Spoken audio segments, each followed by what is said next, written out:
जी हां दोस्तों, मोदी के बिहार पहुंचने से पहले ही हो गया तगड़ा बवाल। ऑपरेशन सिंदूर पर वोट राजनीति हो गई पूरे तौर पर ध्वस्त। जाति जनगणना का दांव भी पड़ गया फेल। जेडीयू और नीतीश नाराज, भाजपाइयों को आरजेडी ने दौड़ा दौड़ा करके रगड़ा। बहुत स्वागत है आप सभी का। आप देख रहे हैं द राजनीति का विशेष सेगमेंट खबर और विश्लेषण। मैं हूं जब्बार खान। ऐसा क्या हुआ जिसकी बुनियाद पर मोदी और शाह की वो रणनीतियां फेल होती हुई बिहार विधानसभा चुनाव में नजर आने लगी, जिसके दम पर मोदी और शाह ने एक अलग तरह की तरकीब निकाली थी। तो क्या बिहार विधानसभा चुनाव से पहले ही नीतीश और बीजेपी के बीच में बढ़ रही दूरियों का खामियाजा अब बीजेपी को उठाना पड़ेगा? क्या बीजेपी और मोदी शाह ने जिस तरीके से ऑपरेशन सिंदूर पर जो राजनीतिक माइलेज लेने का सोचा था, जाति जनगणना के फैसले पर बिहार में जिस तरीके से उस पर बढ़त बढ़ाने की कवायद की शुरुआत की थी, वो सब ध्वस्त हो जाएगा? आखिर मोदी के बिहार पहुंचते पहुंचते बिहार की राजनीति में ऐसा कौन सा उफान आ गया जिसकी बुनियाद पर यह कहा जा रहा कि मोदी शाह की हर चाल फेल हो गई? दोस्तों विस्तार से आपको बताते हैं। ऑपरेशन सिंदूर और जाति जनगणना वाले अपने फैसले को भुनाने के लिए मोदी के बिहार पहुंचने से पहले और पहुंचते पहुंचते सारा गेम पलट गया। बीजेपी और मोदी साहब को लगा था कि पाकिस्तान से सीजफायर के बाद हालात सामान्य होने पर दो बड़े मुद्दों के जरिए मोदी बहुसंख्यकों को अपनी तरफ लाने में पूर्ण रूप से कामयाब हो जाएंगे। दोस्तों राजनीतिक जानकार कह रहे हैं कि यही है बीजेपी का आपदा में अवसर ढूंढना, क्योंकि ऑपरेशन सिंदूर और जाति जनगणना को बीजेपी एक फुल टॉस की तरह देखकर चौके छक्के लगाने की फिराक में थी। और उसी क्रम में 29 मई को बिहार पहुंचते पहुंचते पीएम मोदी के बखेड़ा खड़ा हो गया, जहां ऑपरेशन सिंदूर का जश्न मनाने के साथ साथ उसका श्रेय लेते हुए मोदी दिखेंगे। मगर दोस्तों हुआ क्या? ये उल्टा कैसे पड़ा? दोस्तों बिहार विधानसभा चुनाव से पहले चुनावी साल में पीएम मोदी की ये तीसरी रैली बिहार के अंदर तीसरा दौरा होगा। आपको याद होगा कि जब पहलगाम में 22 अप्रैल को आतंकी हमले में हमारे 26 मासूम मार दिए गए, तो मोदी जो कि उस समय सऊदी अरब के दौरे पर थे, वो दौरा कैंसिल करके भारत लौटे। मगर लोग ये सोचे कि शायद पहलगाम जाएंगे। पहलगाम ना जा करके लोगों के जो मारे गए शहीद हुए उनके परिजनों से मुलाकात ना करके, पहलगाम में उनको सांत्वना ना दे करके 24 अप्रैल को बिहार की चुनावी रैली में पहुंच गए थे, जिस पर उनके हर तरफ से निंदा हुई थी। 24 अप्रैल के अपने बिहार की चुनावी रैली से ठीक 34 दिन बाद मोदी साहब एक बार फिर से उसी बिहार में चुनावी रैली के लिए पहुंच रहे हैं। मगर 24 अप्रैल को आतंकियों को सबक सिखाने के लिए बिहार की धरती से मोदी ने ऐलान किया था, और फिर एक बार उसी बिहार की धरती पर पहुंच करके उसी ऑपरेशन सिंदूर और जाति जनगणना के अपने फैसले का फायदा उठाने के लिए बिहार की धरती पर मोदी पहुंच रहे। मगर दोस्तों बिहार पहुंचने से पहले मोदी के सामने और पूरी बीजेपी और एनडीए के सामने कांग्रेस, आरजेडी समेत विपक्ष ने मोदी शाह को जम के घेर दिया। लोग फिर कहने लगे कि पुलवामा की तरह ऑपरेशन सिंदूर पर वोट मांगने की चाल अब बिहार चुनाव में नहीं चलने वाली। लोग ये कह रहे हैं कि आपने तो अमेरिका के दबाव में देश की भावना को साइड करके सीजफायर कर दिया और अब तक खामोश रहे। जनता सब जानती है, जागरूक है। जातीय जनगणना कराने के फैसले को यहां भुनाने नहीं देंगे, क्योंकि आपकी कथनी और करनी में जनता ने फर्क देखा है। मगर मोदी साहब का बिहार दौरा तो इन्हीं दो बिंदुओं के लिए बताया जा रहा है। ऑपरेशन सिंदूर के बहाने उस पर पुलवामा के बाद एयर स्ट्राइक की तरह वोट की फसल, और दूसरी जाति जनगणना पर बिहार के पिछड़े और अति पिछड़े दलित महादलितों को भरोसा दिलाने और उनका भरोसा जीतने की कोशिश, जो कि पहले ही फेल होती दिख रही है। दोस्तों 22 अप्रैल को पहलगाम में आतंकी हमले के बाद जब देश इस बात का इंतजार कर रहा था मोदी सरकार पाकिस्तान को सबक सिखाने के लिए कोई कदम उठाएंगे, मगर मोदी सरकार ने उस समय जाति जनगणना का अचानक ऐलान किया, जिसे सब चौंक गए थे।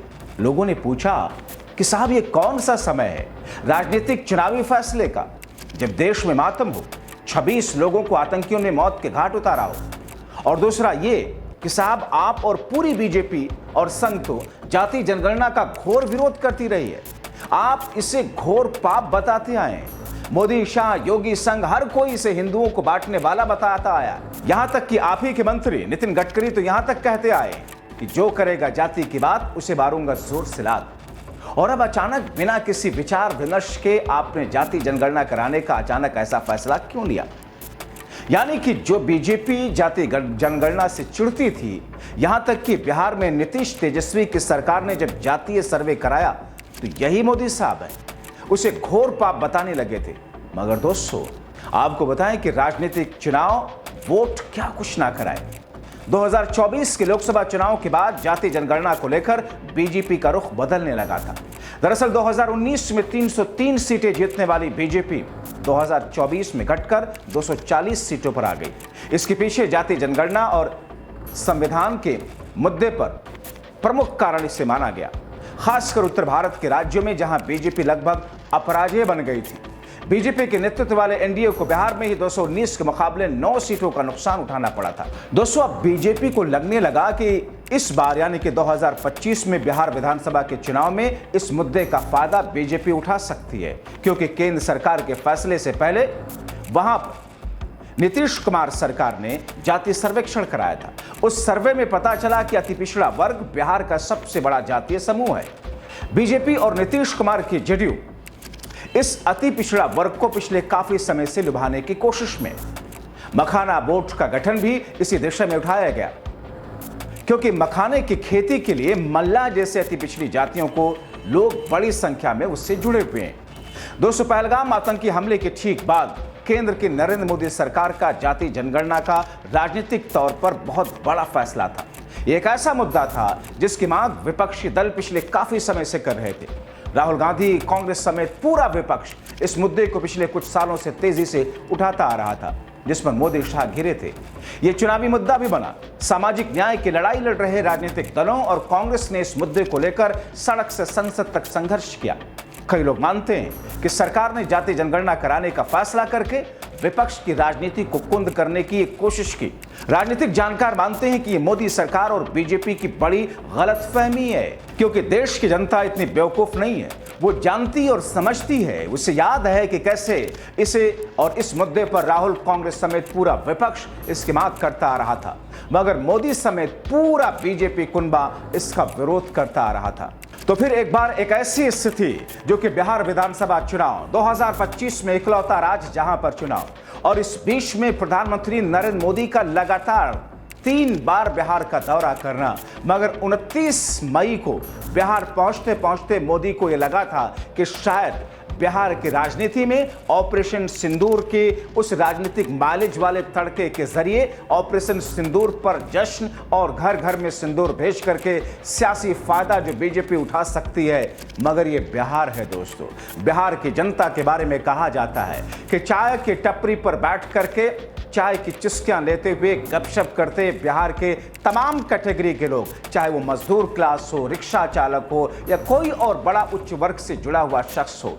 राजनीति और बिहार की राजनीति उसके रगों रगों में बसती है। वो जानते और समझते हैं कि राजनीति की दशा और दिशा है क्या, पार्टियां किस तौर पर चतुराई करके कैसे बिहार में अपनी सत्ता के धमक बनाए रखने के लिए, बरकरार रखने के लिए या सत्ता में वापसी पाने के लिए कैसे वो तिकड़म करते हैं।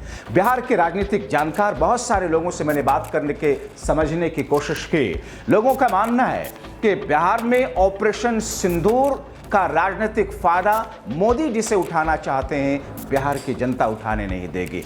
जाति जनगणना का फैसला बिहार में जिसे मोदी उठाने की कोशिश कर रहे हैं, बिहार की जनता इसे उठाने नहीं देगी, क्योंकि बिहार की जनता एक जागरूक जनता है। वो जानते हैं कि जाति जनगणना जिसको लेकर मोदी और संघ का लंबे समय से विरोध रहा है, वो तो यहां तक कहते थे कि साहब बटेंगे तो कटेंगे का नारा दिया था 2024 के लोकसभा चुनाव में, और अब जाति जनगणना करा रहे हैं क्योंकि उन्हें अति पिछड़ा वर्ग, दलित वर्ग का वोट चाहिए।